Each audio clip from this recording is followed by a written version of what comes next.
ओहो आज चाहिँ यो एक कार्टुन जति चाहिँ ट्रेजर बक्सको कोइन मलाई परेदेखि चाहिँ हुन्थ्यो।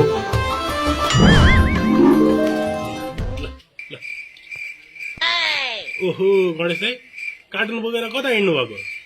ल भाइ तिमीलाई थाहा छैन टिकटकमा ट्रेजर बक्स राखेको छ अरे, ट्रेजर बक्समा कोइन पर्छ अरे, कोइन लिन जान लागेको नि। हे तिमीलाई यो तिमीसँग कुरा गरेर मलाई यो ढिलो भइसक्यो। मैले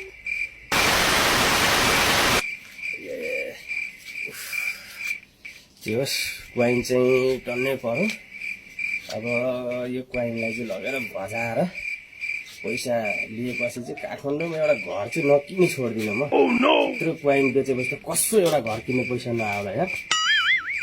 अब त्यसै गर्नु पर्यो, कोइन साट्न जानु पर्यो, कोइन साटेर अनि पैसा जम्मा पारेर घर किन्न जाने हो। ओ भाइ एक कार्टुन कोइन पर्यो नि। अब म त हिँडेको बजाउन, बजाएर काठमाडौँमा घर किन्ने पो हो त यो कोइन बजाएर। म त हिँडेको कोइन बजाउन। ए दाई पनि त्यो कोइन कहाँ बजाउन पाइन्छ? त्यो कोइन त त्यहीँ गिफ्ट दिएर सक्नुपर्छ नि। सपना खरानी खरानी